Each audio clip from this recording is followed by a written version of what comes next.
Late evening, the shore of a shallow, warm sea, the light already fading fast. Underfoot, it's not sand but thick mud, giving beneath you like wet clay. The air smells of salt and rotting seaweed. A red sun sits low on the horizon, its light spreading thin. In its light, the water has pulled back far off, all the way to the edge, leaving a shining flat behind. You hear footsteps, not yours.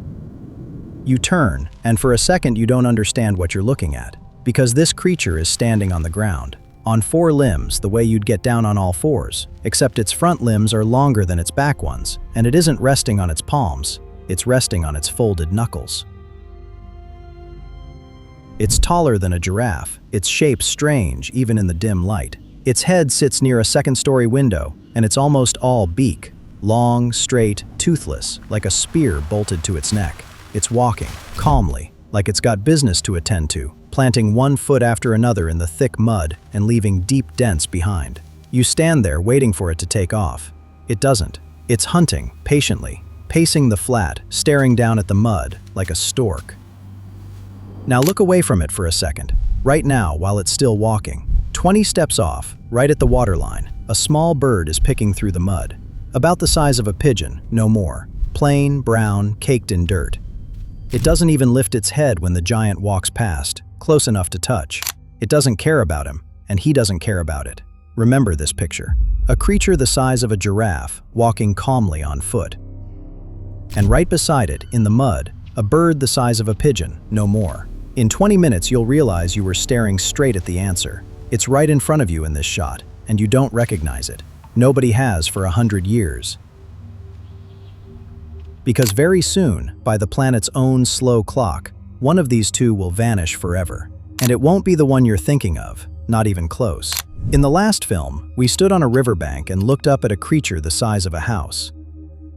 We talked about bones stuffed with air, light enough to seem hollow. Today, we lift our eyes even higher, because that same trick with bones worked a second time, and this time, it lifted a body into the sky. Here's the question running through this whole film. The sky over this planet didn't belong to birds. For more than 150 million years, it belonged to something else entirely. They rose into the air long before the first bird. They were the first vertebrates to truly fly. And they grew to sizes no bird has ever come close to matching. Not even close, not by a wide margin. And then, one day, quietly, they were simply gone. Every last one of them. And chances are, you already know how the story ends. Everyone already knows it. The birds arrived.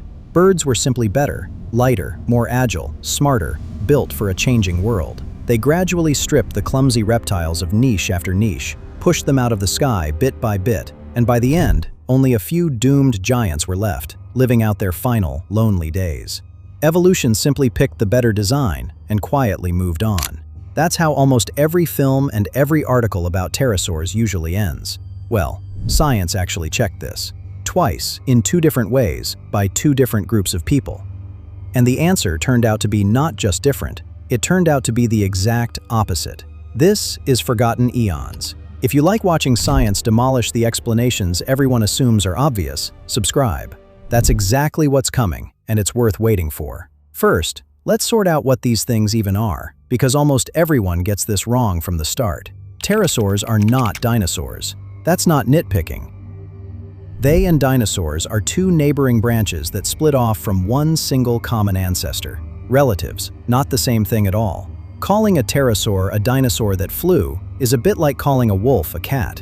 Both are predators, both are related, but they're plainly different animals. We won't say that word even once today. Now, where did they actually come from? And here's where things get strange indeed. For a long time, this was a real gap. Pterosaurs show up in the fossil record already complete. Already winged, already flying, already fully assembled, nothing half-finished about it. As if someone dropped them into the shot whole. No close relative turned up, and it was one of the most awkward gaps in vertebrate science. That gap finally closed in 2020. It turned out the closest relatives of pterosaurs had been known for a while. They'd just been filed under dinosaur kin. They're called logopetids, and they didn't fly. At all, not even close. These are running animals, built for speed on open ground. Small, light, long-legged. A runner, not a flyer, through and through. And here's what turned up when they scanned their skulls. They already had features in their brain and sense organs, the very ones pterosaurs would later come to need for flight in the air, in a wingless runner still on the ground. The authors of the study put it carefully, and I'll put it the same way. These traits suggest they appeared before flight ever did. Before flight. Not for it, not yet. Pause on that thought for a moment. A brain suited for flying assembled itself inside an animal that never once left the ground. Just like last time, when the ability to grow into a giant assembled itself quietly inside a cow-sized animal that never needed it. It's the same story, told twice over now. Next, where and when this time. And here, it wasn't temperament that decided things. It was weather. Their relatives tolerated dry spells just fine and spread wide across the arid belts of the ancient continent.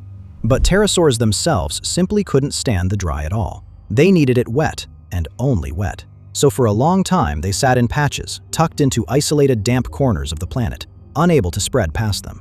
Rain let them out. By the end of the Triassic, the planet turned noticeably wetter, and the patches started spreading, joining up, and pterosaurs spread across the world. The authors link this to the Carnian pluvial episode, a stretch when the world flooded for ages, and they link it carefully. They say pterosaurs apparently followed it. I'll put it the same way, apparently.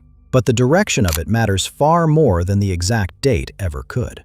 Not because they got better at anything, because the weather changed and the door simply opened.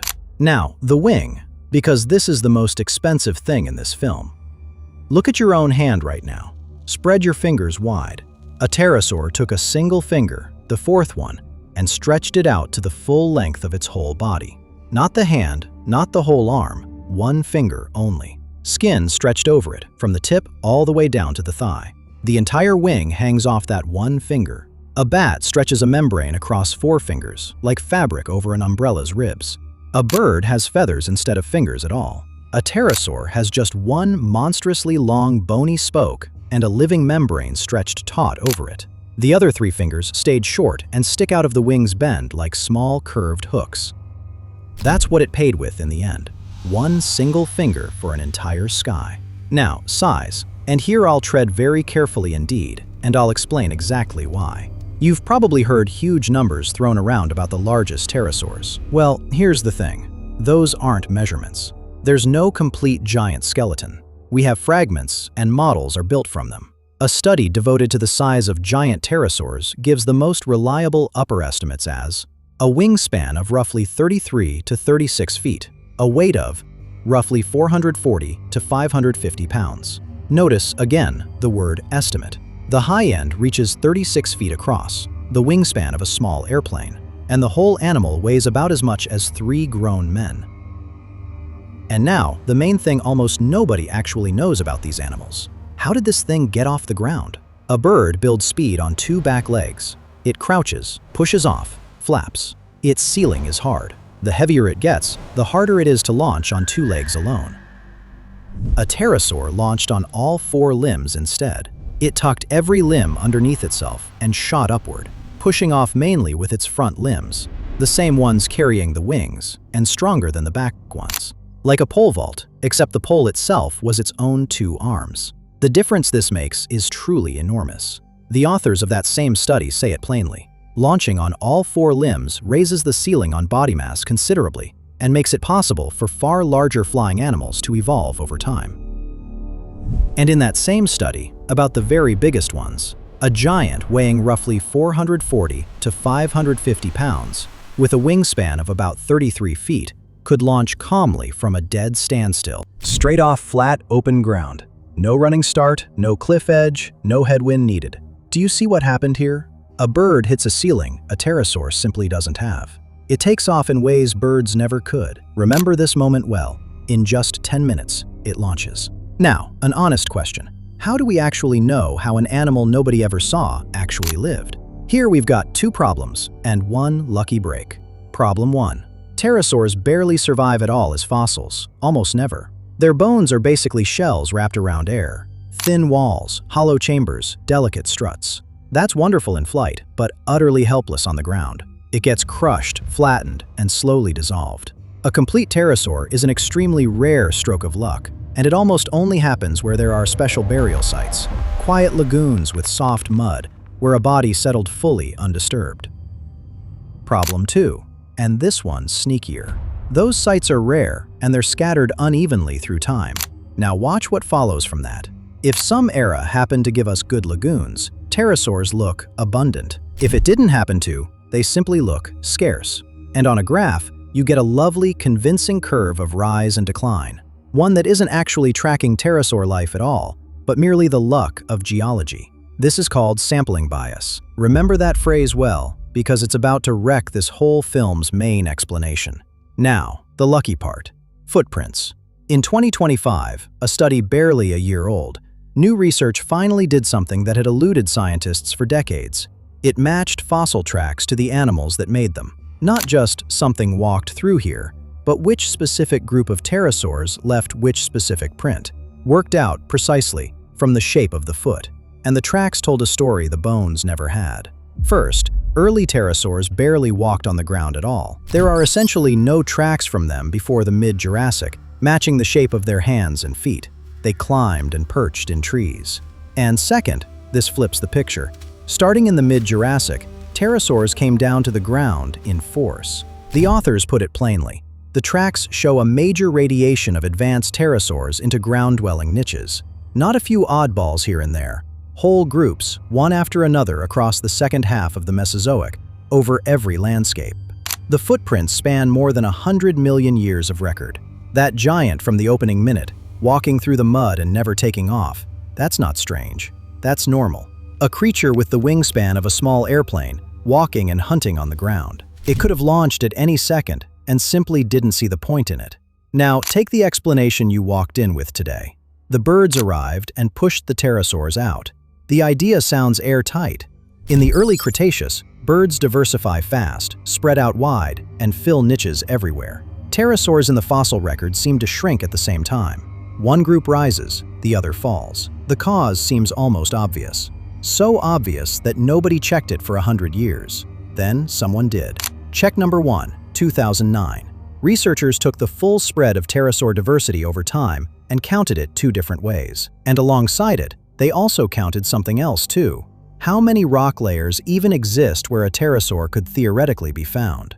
Then they compared the 2 curves. They move almost together.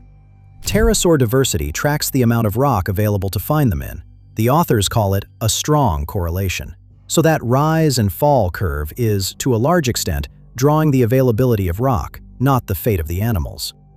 The author's conclusion, word for word, competitive displacement of pterosaurs by birds is difficult to support based on the diversity pattern. That wording matters. It decides everything. It doesn't say, birds had nothing to do with it at all. It says, hard to support. The evidence doesn't hold up. Those are different claims. And in that same paper, another point, straight against the standard story. There's no evidence of a long decline in pterosaur diversity through the Cretaceous. Although, stated plainly in that same paper, right at the very end, the range of pterosaur forms and lifestyles did shrink somewhat. We're not hiding that fact. Getting ahead of things, the next check, coming up shortly, finds the exact opposite. 2 papers here disagree with each other, and I won't pretend there's no argument. Check number 2, 2018, and this one's the real nail in it. If pterosaurs were fading out, the rocks right before the end of the Cretaceous should hold few of them, and they should all look nearly alike. For a long time, people simply assumed only a single family remained at the very end. Doomed giants holding on. Researchers went to Morocco and dug up rock laid down against the catastrophe. The very end of the Cretaceous, right against the boundary itself, they found 3 families, at least 7 species. Not 1 species, 7. Different sizes, different builds, entirely different lifestyles. It's the richest collection of late Cretaceous pterosaurs ever found. The author's own conclusion, word for word, pterosaur diversity did not decline in the latest Cretaceous, and may have actually increased before the Cretaceous-Paleogene extinction. Niche occupation among these final pterosaurs actually grew wider compared to before. There's the disagreement, stated plainly. One paper saw narrowing toward the end. The other saw an expansion. The fresh Moroccan collection matters. It sits right against the boundary. No fading out here, no holding on by a thread. In rock laid down just before the catastrophe, pterosaurs are doing fine, even picking up steam. If birds weren't pushing them out, what was actually happening between them for tens of millions of years? They were flying in the very same sky after all, side by side. There's a calm answer. They split the sky by size. Look at the numbers. No known bird from the late Cretaceous topped 6.5 feet in wingspan or weighed more than a few pounds. Not one, not a single bird. Late Cretaceous pterosaurs were mostly large, ranging from 6.5 feet in wingspan up past 30 feet. The line falls right around 6.5 feet. Where birds stop, pterosaurs quietly begin instead. This isn't a war, it's a division of territory. The authors say it plainly. Birds and pterosaurs, rather than competing outright, appear to have divided niches by size, avoiding direct competition with each other. And now, here's the whole reason we actually came here. At small sizes, birds really did beat pterosaurs outright. Small pterosaurs gave up that field entirely, and that much is simply true. But at large sizes, it was the exact opposite. Word for word, straight from that same study, the absence of large birds, heavier than 11 pounds, suggests that birds simply could not compete with pterosaurs at large body size. Could not. Remember that launch on all four limbs? There it is, firing off right on cue now. A bird simply can't grow large, it only has 2 legs to launch with. A pterosaur launches on 4 and keeps growing into territory birds can never reach. Now flip the whole picture you walked in here with today. Pterosaurs weren't losing to birds at all. Pterosaurs were beating birds. They held the entire upper range of sizes where birds couldn't even set foot, and they held it right up to the very last day. Nobody ever pushed them out of anything. They were winning, plainly and clearly. So the question still stands then, doesn't it? Who killed the rulers of the sky? A rock killed them. The same asteroid we already made a whole film about. The Cretaceous-Paleogene boundary, the very same impact that took the dinosaurs. The authors of the Moroccan study put it plainly. The pattern points to a sudden mass extinction of pterosaurs right there. Sudden, not a slow fade stretched across long, patient ages. A hard, final cutoff. They didn't lose to rivals. They didn't decline gradually into irrelevance. They were flying, hunting, sharing the sky, holding the upper range. Then, in one single instant, every last one of them was simply gone. But one last question still remains here, and it's the ugliest one of all. If it was a single shared impact, why did birds survive it while pterosaurs simply didn't? Birds were flying too, after all. And here's where it all clicks into place. Word for word, straight from that same study, birds and mammals, most diverse at small sizes, survived the extinction.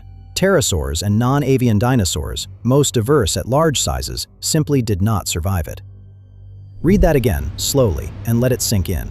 It isn't about who was the better flyer, not feathers, not brains, not agility. It's about body size alone, plain and simple. When a planet takes a hit and things collapse, forests burn, skies go dark, food disappears entirely, a large body stops being an advantage and becomes a death sentence. Plain and simple, no exceptions. Something large needs to eat constantly, breed slowly, and has nowhere left to hide. In a catastrophe like that, small, plain, unassuming survives. Now remember exactly where we left the pterosaurs standing. They were large. Mostly, and that's the source's own wording, I'm not exaggerating it one bit. They'd given up small sizes to birds long ago and specialized upward, into territory where they were completely unbeatable. That was their triumph, and it worked flawlessly for tens of millions of years straight, without fail. And they had no fallback left, none at all. Not one small, plain, pigeon-sized relative that could have waited out the bad years in the underbrush. Their own success was their sentence in the end. Here it's worth saying what we really don't know too. Remember that disagreement between the two papers? Did diversity narrow toward the end, or actually widen? Still not settled. It's tempting to wrap this up neatly. They specialized into champions, and that's exactly what doomed them. But that would be our own guess, not the paper's conclusion, and I'll call it exactly that, a guess. What the data firmly supports, though, is only size. They were large, and large simply didn't make it through. And birds didn't win anything either, not really, not truly. Birds were simply small. They weren't rewarded for good design, they were spared for being modest. Go back to that evening flat one more time. A giant the size of a giraffe walks through the mud, Huge, flawless, a winner by every measure. And 20 steps away, a plain brown bird the size of a pigeon digs through the dirt, and it doesn't even notice her. You were staring, the whole time, at the biggest contrast in the sky's history, and you didn't even realize you were looking straight at the answer. The giant doesn't explain the bird explains the giant. Birds didn't take it from them at all. They simply turned out to be small enough to survive a morning that none of the rulers survived. Tell us in the comments what surprised you more: that a creature with the wingspan of a small airplane walked on foot and hunted like a stork, or that birds never actually beat the pterosaurs at all. They simply outlasted them, plain and simple. In the next film, we'll come back down from the sky, but this time we'll go under the water instead. Our own line, warm-blooded and furry, once turned around and went straight back down into the sea. And there, in that very same sea, where reptiles once became monsters, a mammal quietly grew into the largest creature in the planet's entire history, bigger than any sauropod that ever walked the Earth, already this week.